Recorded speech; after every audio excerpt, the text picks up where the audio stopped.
बुरा जो देखन मैं चलिया बुरा न मिलिया कोय, जब देखा मन आपना मुझसे बुरा न कोय। बात में सटीकता तो बिल्कुल है, क्योंकि कन्या राशि वाले जातकों की स्थिति कुछ ऐसी ही थी। पिछले 1.5 साल से ना तो ढैया थी, ना आप देख लो ना साढ़े साथी थी, कुछ भी ऐसा बुरे प्रभाव नहीं थे, लेकिन खुद से ही अधिक परेशान चल रहे थे। आप कहें कन्या राशि वाले जातक कि वो मुझे परेशान कर रहा है, वो कर रहा है, वो कर रहा है, सब चीज़ें ठीक है, लेकिन खुद से अधिक परेशानियां कन्या राशि वाले जातक महसूस कर रहे थे। खुद से ही अलगाववाद चल रहा था। वो कहते हैं ना कि दुनिया से तो सब लड़े, खुद से लड़े जो धीर गंभीर, ऐसा कुछ है। तो वही चीज़ कन्या राशि वाले जातकों के चल रही थी।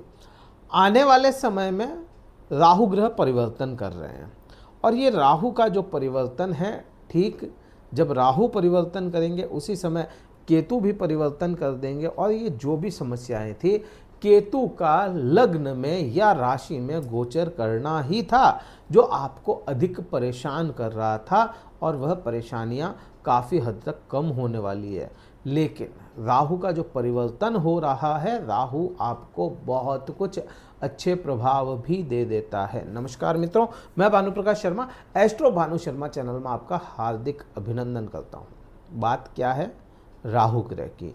राहु ग्रह कहाँ पे जा रहे हैं गोचर करते हुए? राहु ग्रह परिवर्तन करके छठे भाव में आपके गोचर कर जाएंगे। छठा भाव राहु के लिए बड़ा ही कंफर्टेबल हाउस माना गया है, जो 6 नंबर हाउस है। यहाँ पे राहु शत्रुहंता हो जाते हैं, सबसे बड़ी बात। दूसरा, राहु यहाँ पे कुंभ राशि में जा रहे हैं, और कुंभ राशि जो है वह राहु की बड़ी फेवरेबल राशि हो जाती है, क्योंकि कई जगह पे ओल्ड क्लासिक्स में अपने को पढ़ने को मिलता है कुंभ राशि राहु की स्वराशि है। वैसे तो नहीं है, लेकिन हाँ मानी गई है। कहीं कहीं ओल्ड क्लासिक्स में ये जिक्र जरूर आता है कि कुंभ राशि राहु की स्वराशि हो गई। कहीं कहीं पे, सब जगह पे नहीं है। अब यहाँ पे एक चीज तो ये भी हो गई। दूसरा, ये जो राहु जब परिवर्तन करेगा, आपको छठे भाव के जो बुरे प्रभाव है वहां से बुरे प्रभावों को खाता हुआ चला जाएगा।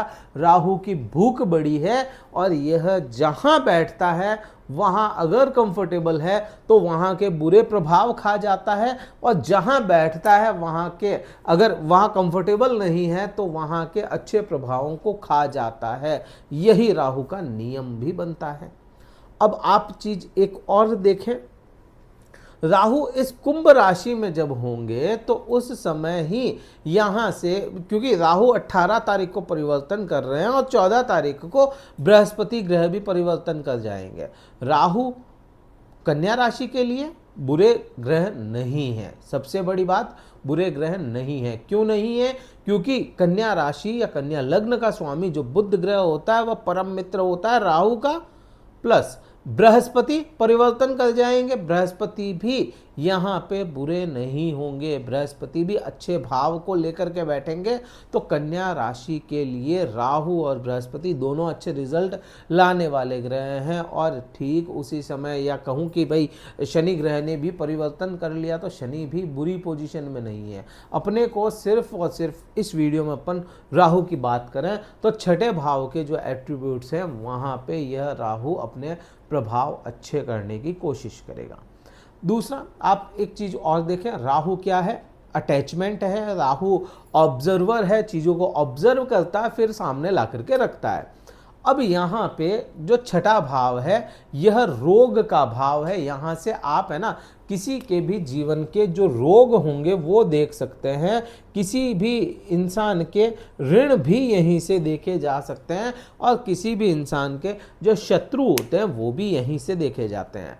मैलेफिक हाउस माना गया छठा भाव, 6, 8 और 12 मैलेफिक हाउसेज है। मैलेफिक हाउस में राहु जैसा मैलेफिक ग्रह आएगा तो बेनिफिक रिजल्ट भी देगा, क्योंकि ये भी एक सूत्र लगता है। तो अब यहाँ पे अपन देखें, जो लोग रोगों से परेशान थे या रोग उनको घेरे हुए थे लंबे समय से, लंबे समय का मतलब लंबा समय ही है, 1-2 दिन या 4 दिन वाला रोग नहीं है यहाँ पे। जिनको बड़ा लंबा रोग चल रहा था साल 2 साल 3 साल 4 साल से, तो वह कम होता हुआ नजर आएगा, उसका इलाज मिलेगा और इलाज लगेगा। जो कुछ ऐसा होता है ना रोग कि आप दवाई ले रहे हैं फिर भी ठीक नहीं हो रहा, तो वो चीज़ यहाँ पे ठीक होती हुई नजर आएगी। प्लस हाँ, यहाँ पे ऋण जरूर लेना पड़ सकता है आपको, ऋण की यहाँ पे स्थितियां बनती है, लेकिन वो ऋण भी आपके व्यापार या कर्म पे ही खर्च हो। यहाँ पे ऐश मौज के लिए ऋण नहीं लेना पड़ेगा आपको, यहाँ पे ये भी चीज बन जाती है। हाँ, यहाँ पे राहु है तो शत्रु भी होंगे, नो डाउट शत्रु होंगे, और शत्रु होंगे तो वह पराजित भी होंगे, क्योंकि राहु ने शत्रुहंता योग बनाया है। यहाँ पे शत्रुओं पे आपकी विजय प्राप्त करवाने वाला योग है। अब शत्रु ही नहीं होंगे तो उन पे विजय कैसी होगी? तो शत्रु भी आएंगे लेकिन बराबर वो पराजित होते हुए चले जाएंगे। तो यहाँ पे ये प्रभाव तो बहुत क्लियर अपने को समझ में आते हैं। अब एक चीज और मैं बताता हूँ, राहु जो है इस बार पूरे 18 साल बाद में उस पोजीशन में आया है जहां पे बड़ा ही कंफर्टेबल है। ये कंफर्टेबल क्यों? एक तो कुंभ राशि में है, दूसरा ये देख किसको रहा है? अपनी 5वीं दृष्टि से कन्या राशि, इसको मिथुन राशि को। तो मिथुन के लिए भी, मिथुन में क्योंकि उच्च का माना गया तो ये भी हो गया। फिर ये अपनी 9वीं दृष्टि से कहां पे अपना एस्पेक्ट डालेगा? वो डालेगा आपके दूसरे भाव पे, जो हो जाती है तुला। अब इसमें आप देखें, इस राशि में शतभिषा, फिर आप देखें इस राशि में आर्द्रा, फिर इसमें देखेंगे तो इसमें हो जाएगा स्वाति। अब ये जो 3 नक्षत्र हैं, ये तीनों ही नक्षत्र किसके हैं? राहु के नक्षत्र हैं। अब राहु के नक्षत्र है जो आप देख लो, इन तीनों ही चीजों को घेर करके कौन बैठा? राहु बैठा। अब ये राहु ने इनको घेरा है तो वैसे ही प्रभाव भी देगा, मतलब खुद के नक्षत्र वाली राशि में खुद के नक्षत्र की राशि, खुद के नक्षत्र की राशि, तो यहाँ पे इसको प्रभाव भी अच्छे देने पड़ेंगे। अब जो ये 5वीं दृष्टि है, यह डालेगा कहाँ पे?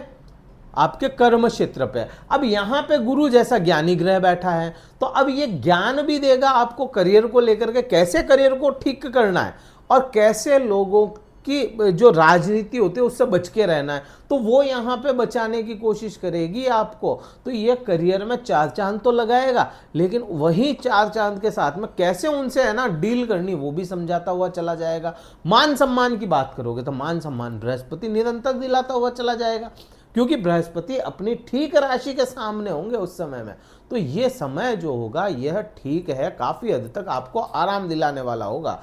तो जो पिछले टाइम से चल रही है ना जितनी भी भसड़ मची हुई है, वो सारी यहाँ पे कम होती हुई नजर आएगी। फिर अपन 7वीं दृष्टि की बात करें तो 7वीं दृष्टि में बाय डिफॉल्ट केतु बैठेगा। अब केतु 12वें भाव का बड़ा अच्छा माना गया, मोक्ष का कारक माना गया, विरक्ति का, मुक्ति का, इन सब का कारक माना गया। तो अब ये जितनी भी समस्याएं थी वहां से मुक्त करवाने का काम भी केतु करेगा, क्योंकि 7वीं दृष्टि में केतु खुद है तो वह अपने प्रभाव अधिक लेकर के आएगा। फिर अपन देखें यहां से जो 9वीं दृष्टि है, 9वीं दृष्टि आपके ठीक कहां चली जाएगी? दूसरे भाव पे। दूसरे भाव पे ही ठीक बृहस्पति की भी 5वीं दृष्टि होगी। तो अब ये जो 5वीं दृष्टि बृहस्पति की है, जो वृद्धियां करवाती है, और जो राहु की दृष्टि है जो अचानक से चीजें देती है, तो यह है ना धन को संचित करने का काम करेगी। आपकी वाणी में अग्रेशन भी होगा, ज्ञान भी होगा, आप बोलेंगे भी बहुत, मतलब अग्रेसिव नेचर बनाएगा, बट बात ऐसी सटीक कर देंगे कि सामने वाले के पास में जवाब ना हो। तो ये चीज भी यहाँ पे बहुत अच्छी अपने को समझ में आती है। यहाँ पे अपन देखें कि आपके जो बृहस्पति यहाँ पे डाल रहा है ना, एस्पेक्ट डाल रहा है, ये ज्ञान एकदम से ये वृद्धियां देता है, और राहु जो है ना अचानक से चीजें देता है। तो अचानक से आपको धन संचित करने का एकदम से आ जाए तो धन इकट्ठे करने के योग बनेंगे, आपकी वाणी ही आपके लिए अधिक काम कर दे, आपके पैतृक संपत्ति के योग यहां पे बनते हुए नजर आते। तो कुल मिलाकर के ये जो समय है ये राहु का आपको फायदा दिलवाने वाला है। तो यहाँ पे ये फायदेमंद राहु होता है, और बहुत कुछ भी चीजें यहाँ पे अपने को समझ में आती है। तो 10-15 मिनट में अपन बहुत ज़्यादा कवर नहीं कर पाते, क्योंकि राहु बहुत बड़ा सब्जेक्ट है। तो इसके लिए मैं आने वाले समय में और भी वीडियोज़ लेकर के आऊँगा, और भी कार्यक्रम आएंगे, तो वो देखिएगा। और इस वीडियो को तो लाइक कीजिएगा, शेयर कीजिएगा, सब्सक्राइब कीजिएगा अगर समझ में आया तो। और अगर कुंडली विश्लेषण करवाना चाहते हैं तो डिस्क्रिप्शन में कार्यालय के नंबर दिए गए हैं, व्हाट्सएप मैसेज द्वारा संपर्क करके आप मुझसे बात कर सकते हैं। अपना स्लॉट बुक करवा लीजिए, फिर मैं आपसे बात कर पाऊंगा। इस वीडियो में इतना ही था। जय हिंद, वंदे मातरम, भारत माता की जय।